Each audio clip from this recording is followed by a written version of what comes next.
So as an AD carry player, I finally want to talk about Kalista because I think I got my thoughts about what I want to say put together, and it's just pretty much this. When Kalista first came out, in the height of Season 5, the beginning of Season 5 and Spring Split, that whole era, I didn't really like Kalista too much because I felt like there wasn't many things you could do playing against her from the AD carry role. You could play more of a duelist AD carry, sure, but I felt like Kalista just did that job even better. So you were just playing that to kind of stop the bleeding, not necessarily because anything was really a true counter. To the point, Tristana was considered a Kalista counter strictly because she could use her ult to knock Kalista away so she couldn't win the stacks that she might have stacked up on Tristana's face. Not so much that it was like a hey, if you pick this you can just body Kalista in lane, unless maybe you were Tristana main. Now with that said, the state Kalista's in right now has to do with the fact because she does so much, they had to nerf her especially for competitive play, and that left her kind of weak in casual play. And the reason this is a problem is because they can't necessarily just rebuff her, because then it'll make her overpowering in competitive play and most likely even in casual play.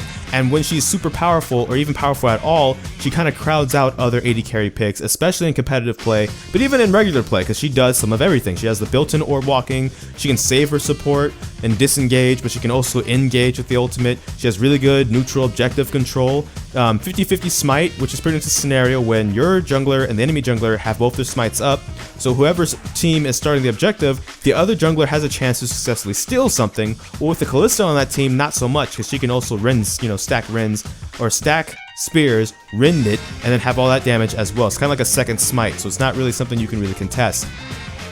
So with that said, what is the fix going forward? Because obviously you can't leave Kalista in this really bad state, because as an AD carry player, even though I didn't necessarily like playing against her, I did like, now that I'm starting to expand out in some of the more mechanically harder AD carries, Kalista was something that was kind of fun for me to try and practice and play, but she's just not really too good right now to do so. So then what do you fix? A lot of people say leave the passive, you leave the orb walking, that's something kind of unique to her, the hopping around. You also leave the stacking Rins, even if you don't do it on neutral objectives, you leave that mechanic and you look at the ultimate, but it's between the ultimate and stacking, spears. Or do you allow her to keep stacking spears on neutral objectives? You take that away? Some people say no because that's kind of her thing, stacking spears onto kind of anything.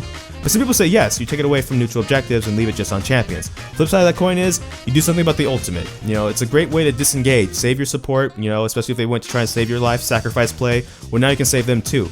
But even if you don't necessarily make it like an allied blitzcrank hook, you make it so that if they are locked down by hard CC, you can't save them. You can only save them if they're locked down maybe by a soft CC, or just, caught out and need saving, like you just to pull them over a wall or something.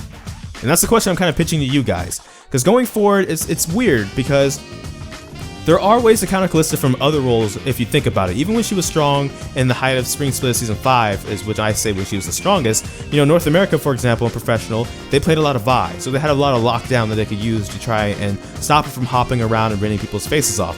But from the AD carry pool, what do you do? Because when she's powerful, there's not necessarily something that screams Kalista counter, and that she also just doesn't do better. Doesn't mean it doesn't exist, this is just my opinion on the matter. So what's your opinion? Feel free to say so in the comments. What do you think they should do to Kalista? What does she need to do to be viable but without being too powerful? But that's all for this video. Thank you for watching if you did watch this far. Life is full of a lot of kinks, so I don't know which video will be next. So until next time, take care. From the Fire Go Die FS.